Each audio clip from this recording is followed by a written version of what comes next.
గురూజీ 72 గంటల్లోనే ఫోన్లోని అద్భుతమైన జ్యోతిష్య పరిష్కారం చూపిస్తారు. నమ్మండి, నమ్మకపోండి, ఇది నిజం. శ్మశాన కాళి రుద్ర చౌడీదేవి ఆరాధకులు నంబర్ 1 వశీకరణ స్పెషలిస్ట్ గురూజీ. మనిషి పుట్టుక నుండి చనిపోయే వరకు వచ్చే అన్ని క్లిష్టమైన సమస్యలకు పరిష్కారం ఇక్కడ లభిస్తుంది. విద్య, ఉద్యోగం, వ్యవహారం, స్త్రీ ప్రేమ, పెళ్లి, సంతానం, స్త్రీ పురుష వశీకరణం, భూవశం, భార్యాభర్తల కలహాలు, కోర్టు సమస్యలు, విడాకుల సమస్యలు, చేతబడి, అప్పుల బాధ, ఇంకా మీకు ఎలాంటి సమస్యలు ఉన్నా 72 గంటల్లోనే.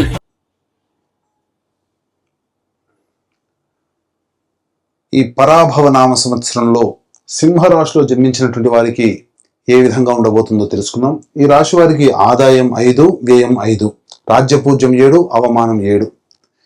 ఇక్కడే మనకు తెలిసిపోతుంది, ఏ పని చేసినా మంచి చెడు అన్నీ కూడా సరి సమానమే. ఏది గొప్పగా ఉండదు, అలా అని చెప్పి ఏది హీనంగా ఉండదు. కాబట్టి ఈ సింహరాశి వారు జాగ్రత్తలు పాటించాలి. ఎందుకనంటే ప్రధానంగా ఈ సింహరాశి వారికి అష్టమ శని ప్రభావము ఇది చాలా మైనస్. ఒక్కసారి ప్రేక్షకుల్లో 2006 సంవత్సరం 2007 సంవత్సరం ఏ విధంగా ఉండింది ఒక్కసారి గుర్తు తెచ్చుకోండి. చెరుకుని పిప్పి చేసినా ఇంకా కొద్ది రసం ఉంటుందేమో, కానీ ఈ సింహరాశి వారికి ఆ 2.5 సంవత్సరాలు 2006, 2007, 2008 మధ్య వరకు చాలా నరకయాతన పెట్టాడండి. కాబట్టి ఈ అష్టమ శని కూడా ఈ సింహరాశి వారికి ప్రధానంగా దోషప్రదమై ఉంటుంది.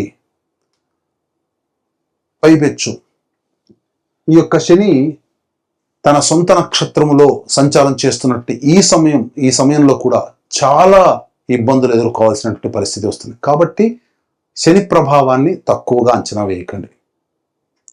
కష్టములు ఉంటాయి, అందులో సందేహం లేదు, కానీ దైవానుగ్రహం కూడా ఈ రాశి వారికి ఉంది. తద్వారా సమస్యల నుంచి బయటపడే అవకాశం గోచరమవుతుంది. అయితే నవగ్రహాల్లో అత్యంత శుభకరుడైనటువంటి గురువు మే 31వ తారీఖు వరకు సంపూర్ణముగా యోగించేటువంటి పరిస్థితి ఉన్నటువంటి ఈ కారణం చేత ఏ పని అనుకున్నప్పటికీ కూడాను శని యోగం లేకపోయినా గురువు అనుకూలంగా ఉండడం, అలాగే సింహరాశి వారికి రాహువు కూడా అనుకూలిస్తూ ఉండడం, ప్రధానంగా ఈ డిసెంబర్ 5వ తారీఖు తర్వాత నుంచి రాహు కూడా సప్తమ స్థానంలో స్థితి పొంది ఉండడం, గురువు అనుకూలంగా ఉండడం, ఈ విధంగా గురు రాహుల యొక్క ప్రభావం ఉండడం వల్ల మే 31 వరకు కాస్త మంచి జరుగుతుంది అని చెప్పవచ్చు. అంటే ఆశించిన మేర కంటే చక్కటి శుభ ఫలితాలు ఈ సింహరాశిలో జన్మించినటువంటి వారు మే 31వ తారీఖు లోపల పొందగలుగుతారు. కాబట్టి నూతనంగా ఏదైనా కొత్తదిగా ప్రారంభించాలన్నా వెంటనే అమలు చేసేటువంటి ప్రయత్నాన్ని మే 31 లోపల పెట్టుకోండి. మే 31 తర్వాత గురువు అనుకూలంగా లేడు, శని అనుకూలంగా లేడు. ఈ కారణం చేత మిగతా గ్రహాల యొక్క ప్రభావం కూడా స్వల్ప మాత్రముగానే ఉన్నటువంటి ఈ కారణం చేత చాలా ఒడిదుడుకులు ఎదుర్కోవాల్సినటువంటి పరిస్థితి ఎదురవుతుంది. కాబట్టి దైవానుగ్రహం తప్పనిసరైన విషయాన్ని గమనించుకోవాలి. ఇక జూన్ 1వ తారీఖు నుంచి అక్టోబర్ 30 వరకు కర్కాటక రాశిలో గురు సంచారం చేస్తున్నటువంటి ఈ కారణం చేత అనవసరమైనటువంటి వృధా ప్రయాణాలు, ఖర్చులు అధికంగా ఉంటాయి. దేవతానుగ్రహాన్ని పొందడానికి క్షేత్రాలు, అలాగే దేవాలయాలు సందర్శించడం, పుణ్యనది స్నానం లాంటివి చేస్తారు. ఇతరులకి మీ దగ్గర ఉన్నటువంటి సొమ్ములో సహాయ సహకారాలు ఇతరులకి అందివ్వడం, తద్వారా కొంతవరకు మీరు పుణ్యాన్ని మూటగట్టుకుంటారు. తద్వారా అంటే ఎదుటి వాళ్ళ మానవ సేవే మాధవ సేవ అన్నటువంటి విధంగా ఉండడం వల్ల జూన్ 1 నుంచి 30 వరకు చేసినటువంటి పుణ్య ప్రభావం మీకు భవిష్యత్తులో ఒక కంచుకోటలాగా మారి మిమ్మల్ని ఆపద నుంచి రక్షిస్తుందని చెప్పవచ్చు. అక్టోబర్ 31 నుంచి జనవరి 24వ తారీఖు వరకు రాశిలోనే గురు సంచారం చేస్తున్నటువంటి ఈ కారణం చేత తీపి పదార్థాల యందు ఆసక్తి ఉండడం, ఓవర్ వెయిట్ అవుతుండడం అనేటువంటిది గమనించాలి. కాబట్టి ఈ అక్టోబర్ 31 నుంచి జనవరి 24వ తారీఖు వరకు డైట్ కంట్రోల్ అనేటువంటిది మెయింటైన్ చేయాలి. లేకపోతే అనవసరమైనటువంటి రోగాల బారిన పడాల్సినటువంటి పరిస్థితి వస్తుంది, బద్ధకం పెరుగుతుంది అన్నిటికంటే ముఖ్యంగా. ఇక జనవరి 24 నుంచి ఉగాది వరకు కర్కాటకంలోనే వక్రీకరించినటువంటి కారణం చేత మళ్ళీ గురువు కొంత కష్టాలు కలగచేస్తున్న వక్రీకరించినటువంటి గురు ప్రభావం చేత జనవరి 24 నుంచి మళ్ళీ మీకు వచ్చే సంవత్సరం ఉగాది వరకు కూడా యోగ కాలంగా ఉండబోతుంది. అంటే 2.5 నెలలు, ఫిబ్రవరి, మార్చి, మళ్ళీ 2 నెలలు, దాదాపుగా 4-5 నెలల పాటు 5 నెలల పాటు మీకు అనుకూలంగా ఉంటుంది. మిగతా 7 నెలలు అనుకూలంగా లేదు. ఆ 7 నెలల అనుకూలంగా లేని కారణం చేత ఎక్కువగా కష్టాలు ఈ సమయంలో ఈ సింహరాశిలో జన్మించినటువంటి వారు పడతారు. కాబట్టి జాగ్రత్తలు పాటించండి.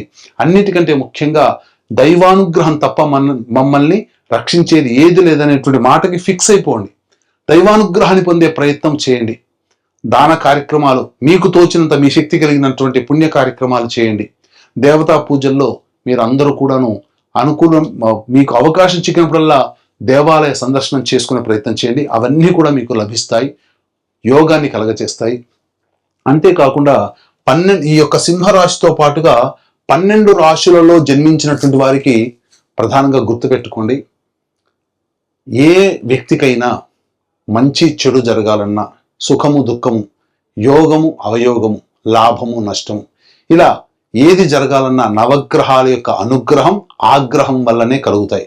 కాబట్టి ఇట్టి నవగ్రహాలని శాంతింపచేసి యోగము అధికముగా, ఆగ్రహము కష్టము, చెడు తక్కువ చేసి బ్యాలెన్స్ చేయడానికి కోసమై మన పీఠం ఆధ్వర్యంలో నవగ్రహ పాశుపత హోమం, అనగా చైత్ర పౌర్ణమి ఏప్రిల్ 1వ తారీఖు రోజున, మరియు అతి శీఘ్ర ఫలితాన్నిచ్చే 3 నక్షత్రాల్లో ఒకటైనటువంటి హస్తా నక్షత్రం రోజున ఈ నవగ్రహ పాశుపత హోమము, ఆరోగ్యం కోసం మృత్యుంజయ హోమము, సర్వకార్య జయసిద్ధికి సుదర్శన హోమము, మరియు దాంపత్యము వివాహ సిద్ధికి, అలాగే ఆర్థిక ఉద్యోగ ప్రాప్తికి లక్ష్మీ మూలమంత్ర సంపుటిత లక్ష్మీ సూక్త హోమం, మరియు సర్వదోష నివారణకి సర్వశాంతికై రుద్రహోమం లాంటివి జరిపించి శక్తిపాతం చేసినటువంటి కరుంగలి మాల ఇవ్వడం జరుగుతుంది.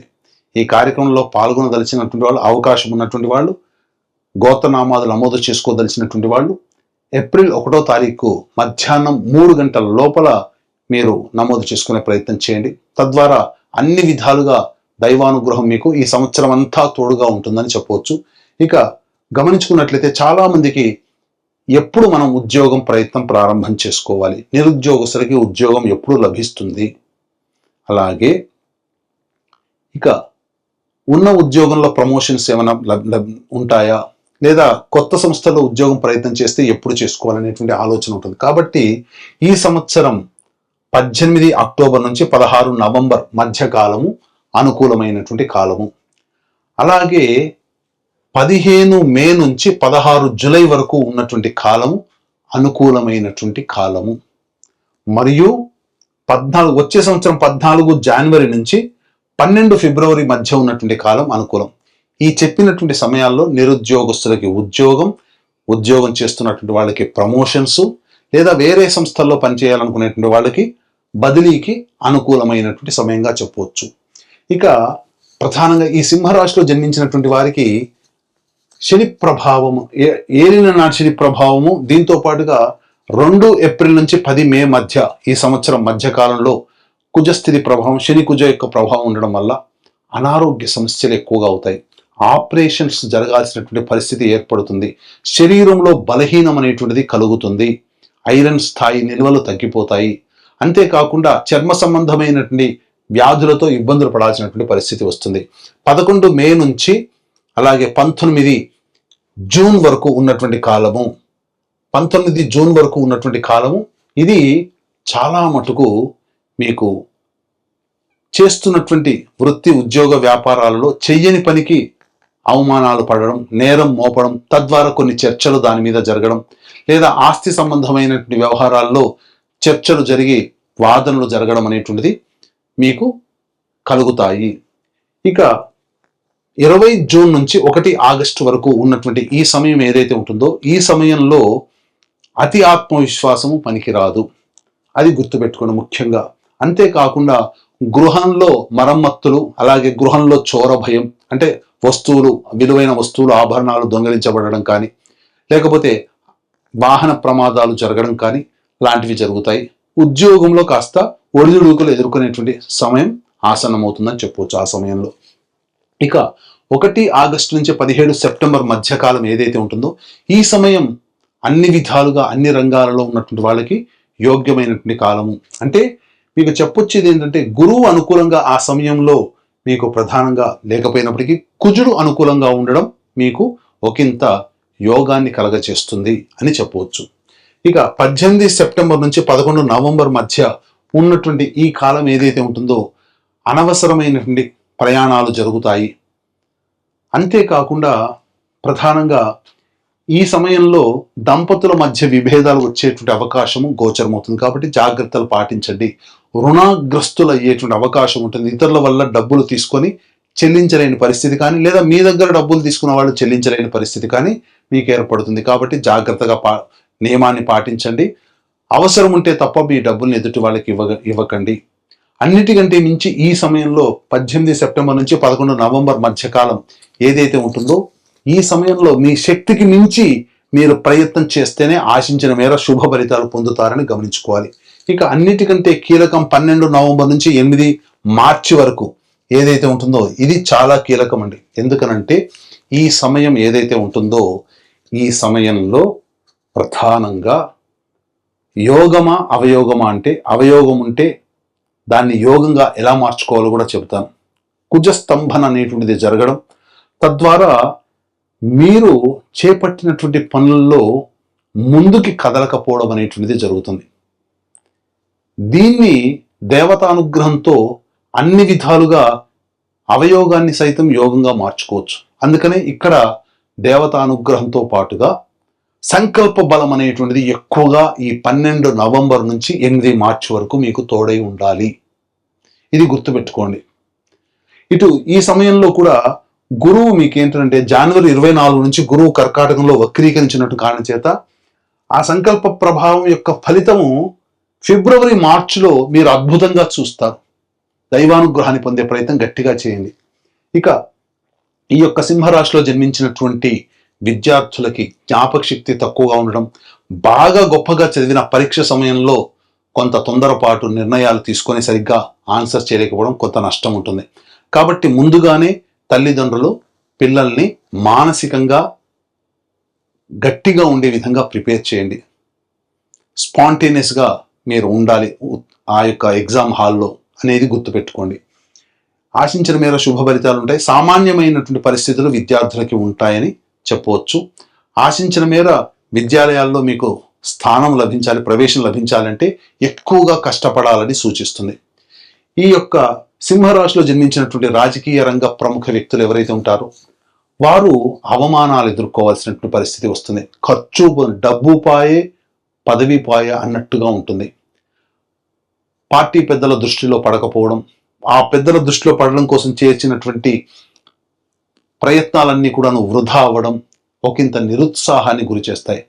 కాబట్టి మిన్నకుండా ఉండడమే చాలా మేలు అనేటువంటి విషయాన్ని గమనించుకోవాలి.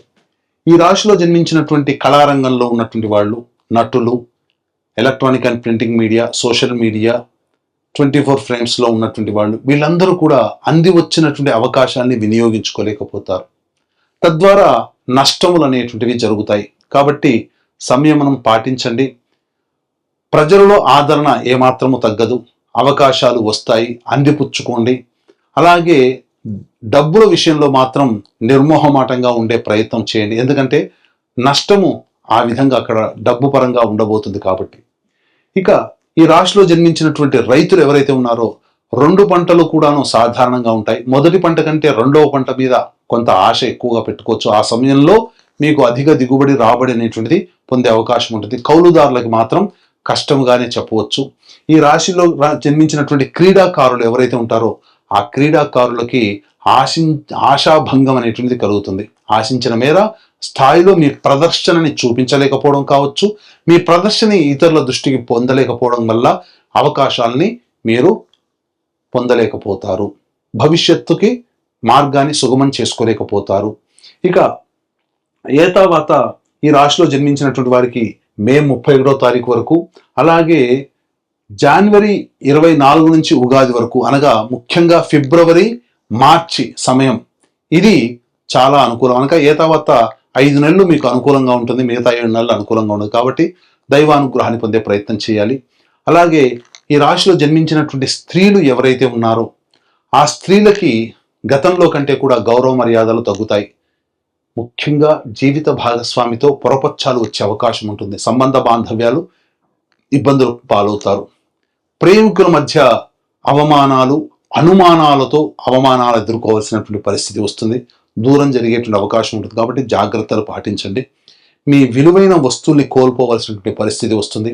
ఉద్యోగం చేస్తున్నటువంటి వాళ్ళకైతే ఇష్టం లేని ప్రాంతానికి బదిలీ అవ్వడము, ఉద్యోగాన్ని కోల్పోవడము లాంటివి జరుగుతాయి. గృహంలో మీ ఆభరణాలు కానీ విలువైన వస్తువులు కానీ దొంగలించబడతాయి. జాగ్రత్తలు పాటించండి. ఆరోగ్యం పట్ల ముఖ్యంగా శ్రద్ధ వహించండి.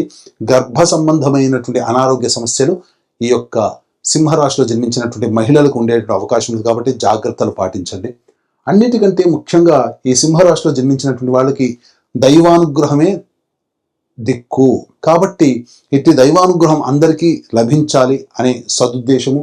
ఈ యొక్క రాశిలో జన్మించినటువంటి వాళ్ళు ప్రతిరోజు కూడా సుబ్రహ్మణ్య భుజంగ స్తోత్ర పారాయణము, అలాగే శివాలయ సందర్శనం అనేటువంటిది అవకాశం చిక్కినప్పుడల్లా చేసుకుంటూ ఉన్నట్లయితే కర్మదోషం తొలగిపోయి దైవానుగ్రహం పెరిగి మీరున్నటువంటి సమస్యల నుంచి తట్టుకోగలిగే శక్తిని మీకు కలగచేస్తుంది. అంతేకాకుండా మన పీఠం ఆధ్వర్యంలో ఏప్రిల్ 1వ తారీఖు రోజున ఈ సంవత్సరం అంతా కూడా అందరికీ మంచి జరగాలి, 12 రాశుల వారికి అనే ఉద్దేశముతో సంపూర్ణ ఈ సంబంధించినటువంటి సంపూర్ణ నవగ్రహ శాంతి అనగా ఈ సర్వదోష నివారణ పూజల హోమాల్లో భాగంగా నవగ్రహ పాశ్వత హోమము, మృత్యుంజయ హోమం, రుద్ర హోమం, సుదర్శన హోమం, లక్ష్మీ హోమం లాంటివి జరిపించి శక్తిపాతము చేసినటువంటి కరుంగలి మాలను మీకు ఇవ్వడం జరుగుతుంది. కాబట్టి ఈ అవకాశాన్ని అందరూ వినియోగించుకొని కుటుంబంగా అందరూ సుఖశాంతులతో ఆనందంగా జీవిస్తారని ఆకాంక్షిస్తూ సర్వం శ్రీ ఉమామహేశ్వర పర బ్రహ్మార్పణమస్తు.